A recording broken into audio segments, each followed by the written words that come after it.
Welcome to our channel exam live pulse. আজকে আমাদের ratio প্রপোর্শনের third class. তাহলে ratio প্রপোর্শনের third ক্লাসে আমরা কি শিখবো? রেশিও প্রপোর্শনের থার্ড ক্লাসে আমরা শিখবো যে কিভাবে কোনো নাম্বারে যদি পাওয়ার দেওয়া থাকে সেই পাওয়ারগুলোর উপর বেস করে আমরা রেশিও করতে পারি। যেমন পাওয়ার বলতে এবার এই যে পাওয়ারগুলো দেওয়া থাকে, সাপোজ হচ্ছে 4 to the power 2.5 is to 8 to the power 2। এর রেশিও গুলো আমরা কিভাবে করব? ধরো এই রেশিও গুলো করতে গেলে আমাদের যে নাম্বারগুলো আছে এই নাম্বারগুলোর কি করতে হবে, এই নাম্বারগুলোর একটা বেস নাম্বার থাকে, সেই বেস নাম্বারে নিয়ে যেতে হবে। তাহলে তাহলে এই নাম্বারগুলোর বেস নাম্বার কি? 2 square to the power 2.5 is to কত? এটা 2 এর কিউব টু দি পাওয়ার 2.5। তাহলে এখানে এই যে যদি ব্র্যাকেটের সাথে এটা থাকে এগুলো মাল্টিপ্লাই হয়ে যায়, 2 ইন্টু 2.5 মানে 2 to the power 5 is to 2 to the power 6। তাহলে আমাদের পাওয়ারটা কত হবে? আমাদের পাওয়ারটা হবে, সাপোজ আমরা যদি এই পাওয়ারটা করতে চাই তাহলে কত হবে? এই পাওয়ারটা 2 to the power 5 and 2 to the power 6 যদি বিয়োগ করা হয় তাহলে 2 টু দি পাওয়ার 1 মানে 1:2 পাওয়ারে কনভার্ট হবে। তাহলে এটাকে আমি কি লিখতে পারি? 2 to the power 5 by 2 to the power 5 into 2 to the power 1।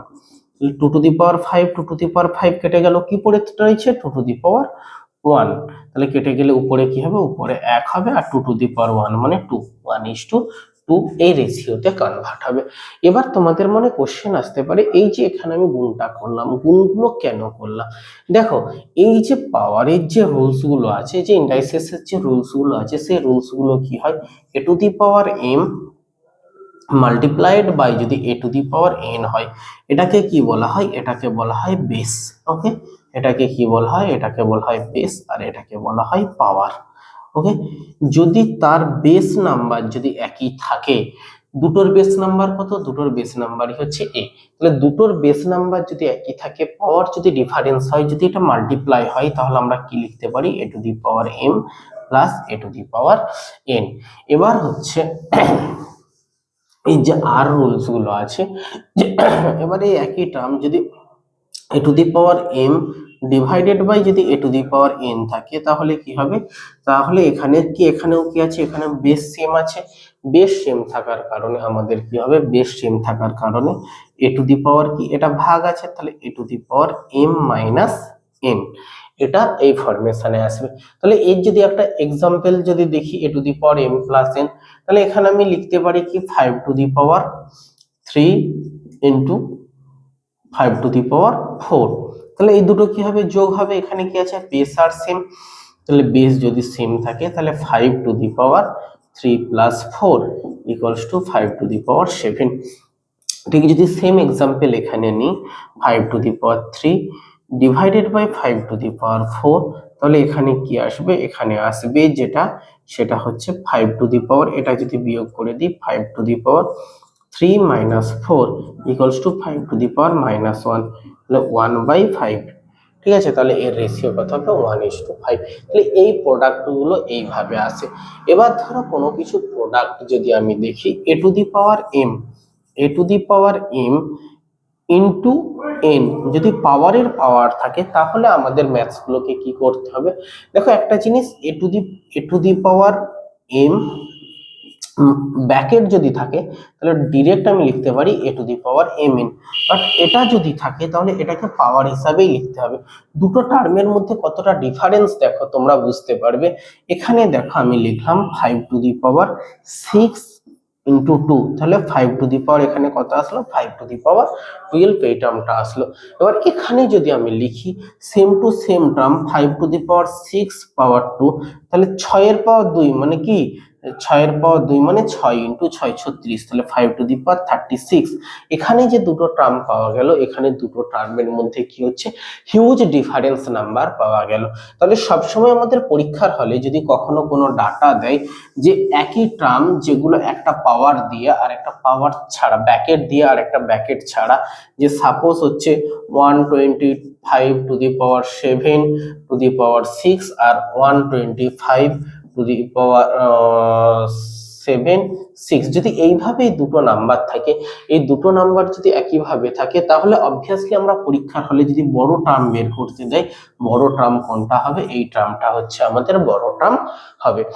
এবার ধরো কোনো টার্মকে যদি পি বাই কিউ ফর্মে লেখা থাকে, যে কোনো একটা টার্ম আছে, ধরো সেই টার্মটা যদি পি বাই কিউ ফর্মে লেখা থাকে, তাহলে কোনো একটা টার্মকে যদি আমি পি বাই কিউ ফর্মে লিখি, টু দি পাওয়ার যদি এম লেখা থাকে, তাহলে কি হবে সেই ক্ষেত্রে? তাহলে আমরা সেটা লিখতে পারবো P to the power M by Q to the power M.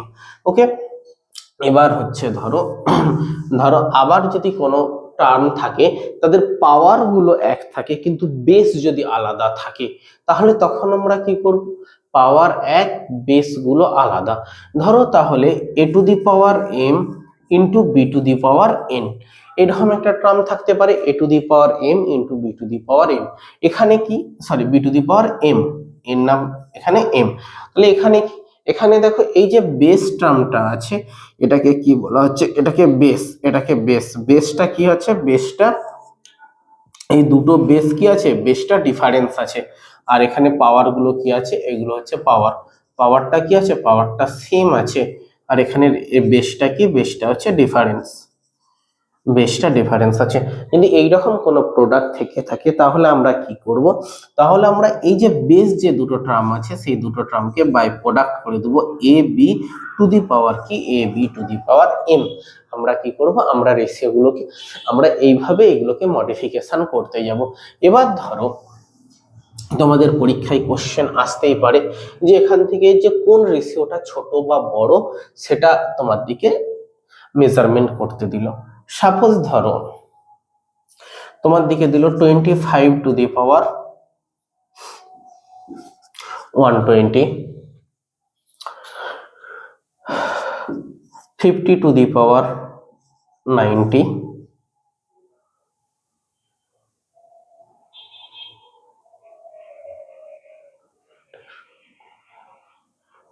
and হচ্ছে 75 টু দি পাওয়ার 135। এই তিনটে ডাটা যদি তোমাদেরকে দেওয়া হয়, দেওয়ার ফলে যদি তোমাদেরকে বলা হয় যে 75 two the power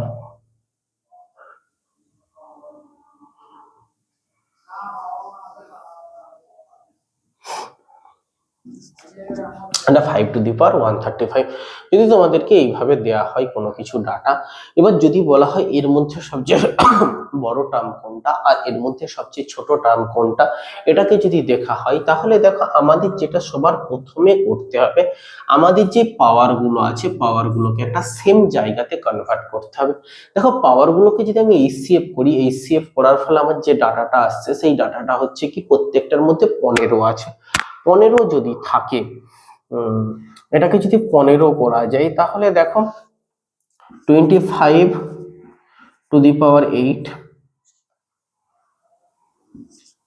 50 to the পাওয়ার 15 6 90, 15, এটাও কি 15, আর 5 to the power 9। Okay, 5 to the power 9 into 15। তাহলে এদের কি হচ্ছে? এদের পাওয়ার গুলো দেখো সেম চলে আসছে। এদের পাওয়ার গুলো যদি এবার সেম চলে আসে, এবার আমি যদি করি 25 to the power 8, 5 to the power 9 and 50 to the power, এবার এখানে যদি করি, দেখো এখানে হচ্ছে দেখো 5 স্কোয়ার 8, তার স্কোয়ার 5 স্কোয়ার, ওকে, 5 স্কোয়ার 8, তার যে ভ্যালু 15। এখানে কি আছে? 5 square into 5 square into 2 to the power 6 into 15, and এটা 5 টু দি পাওয়ার 9 15। এবার দেখো এখানে যদি আমি পাই, এখানে কত পাচ্ছে? 8 2 16, এখানে 5 to the power 16, first term কত হচ্ছে? 5 টু দি পাওয়ার 16 15। এখানে কত হচ্ছে? 6 দিয়ে 12, 6 দিয়ে 12, তাহলে 5 to the power 12 dot 2 to the power 6। Okay, 5 to the power 12 dot 2 to the power 6 into 15 and 5 to the power 9 15। তাহলে এই যে টার্মগুলো পাওয়া গেল, এখান থেকে সবার মধ্যে ছোট টার্ম কোনটা, এখানের মধ্যে ছোট টার্ম কোনটা, আমি পেয়ে গেলাম এটা 5^9/115। এবার দেখো এখান থেকে যে টার্মগুলো আছে, এখান থেকে 5 এখানে যদি 12 লেখা হয় তাহলে 5^4, 5^4 আর এখানে হচ্ছে 2^6, কারণ আমি এটাকে কি 5^12, 5^12 কে যদি এলিমিনেট করে দিই তাহলে কি পড়ে থাকছে, তাহলে পড়ে থাকছে হচ্ছে 5^4। 5^4 মানে 625, আর 2^6 মানে কত, 2 দিয়ে 4, 4 দিয়ে 8, 8 দিয়ে 16, 16 দিয়ে 32, 64। তাহলে অবভিয়াসলি আমার কোন টার্মটা বড় হচ্ছে, আমার এই টার্মটা বড় হচ্ছে। তাহলে আমরা যে কোনো রেশিও প্রপোর্শনের যদি এই ধরনের ম্যাথস দেয়, যেগুলো মেনলি এসএসসি ওরিয়েন্টেড বা হচ্ছে রেলওয়ে ওরিয়েন্টেড যে ম্যাথস গুলো থাকে, সেই ম্যাথস গুলো এখানে এইভাবে দেয়া থাকে। এবার হচ্ছে ধরো তোমাদেরকে যে ধরনের রেশিও গুলো করতে দেওয়া হয় নর্মাল গ্রুপ ডির এক্সামে বা টায়ার 1 এক্সামে এসএসসি, ধরো এখানে দিয়ে দিল 25^7 125^3। এই যে ভ্যালুটা দিয়ে দিল, এবার এদের মধ্যে রেশিওটা বের করতে বললো। যদি এদের মধ্যে রেশিওটা বের করতে বলে তাহলে আমাদের কি জানতে হবে, যে এদের মধ্যে যে বেসটা, যেটা সবচেয়ে ছোট বেস হবে, সেটাকে আমাকে হচ্ছে কি করতে হবে, ফার্স্ট ডিটারমাইন করতে হবে। তাহলে এখানে কি, এটা হচ্ছে 5 স্কোয়ার, 5^7 5 কিউব টু দি পাওয়ার 125 মানে 5 কিউব টু দি পাওয়ার 3। তাহলে এখানে কি হবে, 5^7 × 2 = 14 5^9। ওকে, তাহলে এই যে এইভাবে আমাদেরকে মডিফিকেশন করতে হবে। তাহলে এখানে কত হবে, 14 থেকে যদি 9 বাদ যায়, এটা ডিভাইডেড বাই 14 থেকে 9 বাদ গেলে কি হবে, তাহলে আমরা এইভাবে করব 5^14/5^9 সমান আমরা কি পাবো, 5^14 - 9 সমান কি 5^5, বাই নিচে কি থাকবে, নিচে 1 থাকবে, তাহলে 5^5 এই রেশিওতে এটা ভাগ হবে, রেশিও প্রপোর্শন বা আমাদের অ্যান্সার কত হবে 5^5। এটাকে সলিউশন করলে যে রেশিও থাকবে। ধরো এর কিছু যদি আমরা এক্সাম্পল দেখি, এর কিছু এক্সাম্পল যদি আমরা দেখতে পাই, ধরো আমরা দেখতে পারি যে 2^4 7/2 8^4/3। তাহলে কি এগুলো এইভাবে ফ্র্যাকশনালাইজ ডাটাতেও আমাদের দিতে পারে। যদি এগুলো এইভাবে ফ্র্যাকশনালাইজ ডাটাতে দেয় তাহলে আমি কি করতে পারি, দেখো 4² × 7^2 2^3 4^3। তাহলে এখানে কি হবে, 4^2 × 7/2 2^3 × 4/3। তাহলে এখানে কেটে গেল, সরি এটা হচ্ছে 2 স্কোয়ার হবে, 2² = 4। তাহলে এখানে কি হবে বাবা, এখানে হবে 2^7 2^4। ওকে, এরপর যদি আমি আরেকটা এক্সাম্পল তোমাদেরকে দিই, ধরো আমি তোমাদের এক্সাম্পল দিলাম 125/7 7/3 6^5 তাহলে এটার যদি রেশিও বের করতে বলা হয়, তাহলে এটা রেশিও বের করলে তোমরা কিভাবে এর রেশিও গুলো বের করবে, তাহলে এর বেস ভ্যালু কত, এর বেস ভ্যালু 5, 5^3 × 5^4 × 9/4। ওকে, তাহলে এখানে কি হবে 5^3 কি হবে 7/4 কি হবে 7/3 5^4 × 9/4। তাহলে এখানে কি 4 4 কেটে গেল, 3 3 কেটে 5^7 5^9।